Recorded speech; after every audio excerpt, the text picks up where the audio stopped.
Hello viewers, आज का जो मेरा टॉपिक है वो है अमरकल्पिक्स। अमरकल्पिक्स जिसका मतलब एक ऐसा वृक्ष जिसके नीचे बैठकर हम इमेजिन करें और वही चीज़ हमारे सामने हो, यानी कि हम उस रियलिटी को किस तरीके से सरवाइव करें, हाउ टू सरवाइव। तो एक जो सबसे ब्यूटीफुल कॉन्सेप्ट यहाँ पे देखने को हमें मिलता है कल्पिक्स में, कि कल्पिक्स का मतलब है कि किसी एक बड़ा विशाल सा वृक्ष जिसके नीचे बैठकर कुछ भी इमेजिन किया जा सकता है और वही चीज़ को हम गेन कर सकते हैं, यानी कि एक प्रकार से इच्छाओं को पूर्ण करने वाला ऐसा वृक्ष जो कि काफ़ी सनातन से चला आ रहा है और जिसके बारे में ये कहा जाता है कि इसका जो पीरियड है ये 250 वर्ष पुराना पेड़, जो कि सनातन से चला आ रहा है, लेकिन उसका कुछ रियल एस्टिमेट अभी तक नहीं हो पाया है।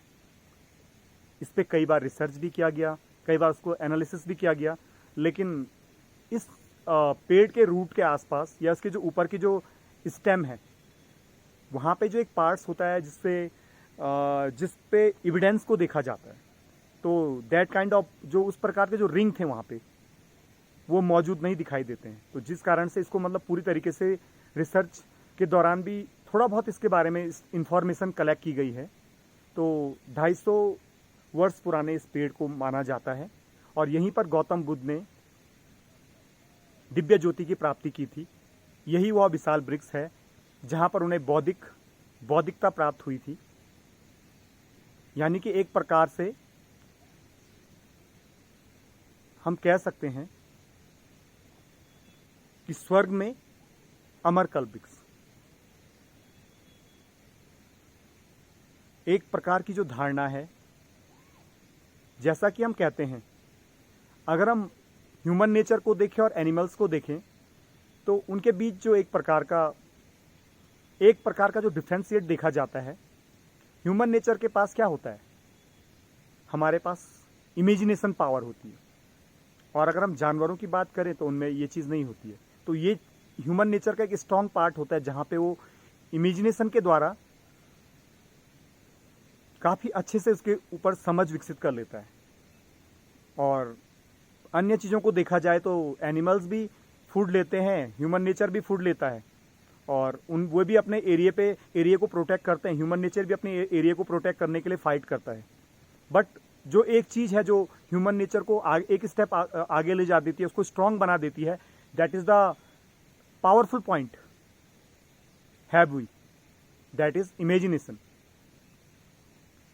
यदि हम कल्पना करें तो एक प्रकार से काफ़ी महत्वपूर्ण वृक्ष, एक ऐसा वृक्ष जिसको अंग्रेजी में हम बनियान ट्री कहते हैं, या हम इसको कह सकते हैं मलबरी ट्री। इसी से मिलता जुलता एक पेड़ होता है जिसको बनियान ट्री कहते हैं। तो कुछ ऐसे वृक्ष जो क्या करते हैं, हमें ऑक्सीजन प्रदान करते हैं, और ह्यूमन नेचर के लिए सबसे मेन सोर्स ऑक्सीजन को माना जाता है, जिसके बिना हम जीवित नहीं रह सकते हैं।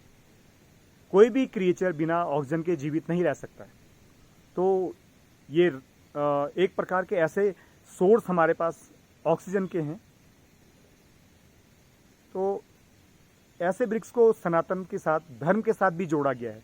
हमारे कई पौराणिक शास्त्रों में, अभिलेखों में इसके बारे में काफ़ी चर्चाएं हैं। इसमें काफ़ी कुछ इसके ऊपर स्टडी की गई है, और इसमें कई ऐसे लेख मिलते हैं जिसमें कहा गया है कि कई लोग पीपल के पेड़ जैसे, उसको लेकर भी कई लोगों में बहुत सारे मतभेद बने होते हैं कि सपोज कोई आदमी कहीं पे प्रॉपर्टी लेता है तो सिंपली अगर उसके आसपास पीपल के पेड़ हैं तो वो वहाँ रहना पसंद नहीं करते हैं, वो उस प्रॉपर्टी को नहीं लेते हैं कि उसके आसपास पीपल का पेड़ है। तो यानी कि कुछ ना कुछ फैक्ट यहाँ पे, मैटर ऑफ फैक्ट यहाँ पे बना हुआ है, यानी कि इनकी इंपॉर्टेंस को ये चीज़ दर्शाती हैं। और जैसा कि अगर हम देखें या हम सोचें इस बारे में कि पेड़ों को लेकर भी कई किस्से, कई कहानियां प्रचलित हैं।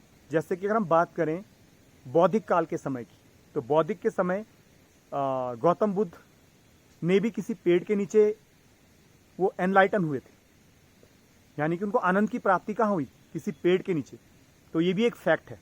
या ऐसी अगर हम बात करें, सनातन से चला आ रहा जो एक वृक्ष है जिसे हम आज जान पा रहे हैं, स्वर्ग में कोई एक वृक्ष जिसका नाम है अमरकल्प वृक्ष, तो जो सनातन से चला आ रहा है और काफ़ी उपयोगी वृक्ष माना जाता है।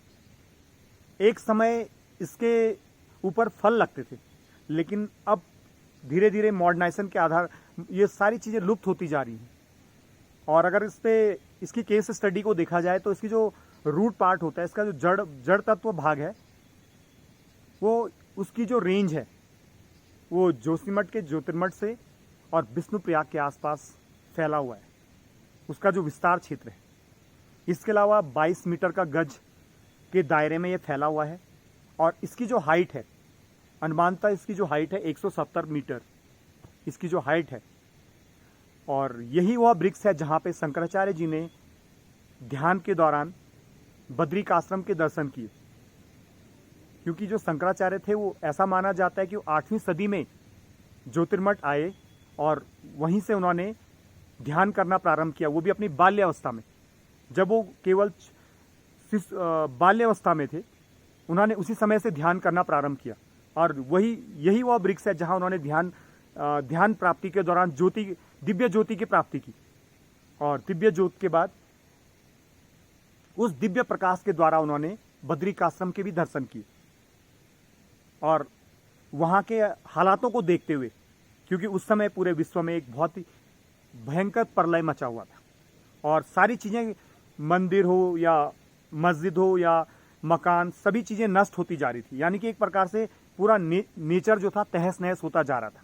तो ऐसी अवस्था में शंकराचार्य जी बद्रीनाथ, यहाँ से पैदल मार्ग करते हुए बद्रीनाथ गए और उस बीच के पड़ाव में उन्होंने, जब नदी में नर नारायण की मूर्तियाँ जो खंडित होकर बह रही थी, उन्हें बचाया, उनको सपोर्ट किया और उनको बद्रीनाथ में स्थापित किया, पुनः स्थापित किया और उनकी स्थापना की। और उसके बाद वे वहाँ से लौटते हुए ज्योतिर्मठ के लिए आए और फिर वो ध्यान की अवस्था में चले गए। ऐसे शंकराचार्य को लेकर कई लघु कथाएं भी प्रचलित हैं कि उनके बारे में कहा जाता है कि कोई शंकर का एक बहुत बड़ा उपासक था और एक समय उसने उसी पेड़ के नीचे तप किया और धीरे धीरे मतलब उसको बौद्ध की प्राप्ति हुई और धीरे धीरे उसने मंदिर मठों का निर्माण किया। आज भी जैसे हम कई मठों को देखते हैं, कई पदचिन्ह हमें देखे गए हैं उन मंदिरों के आसपास।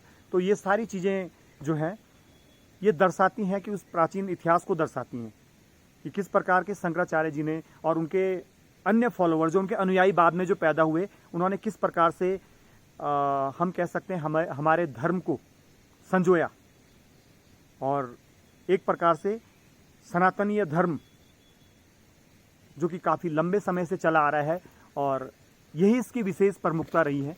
तो एक जगत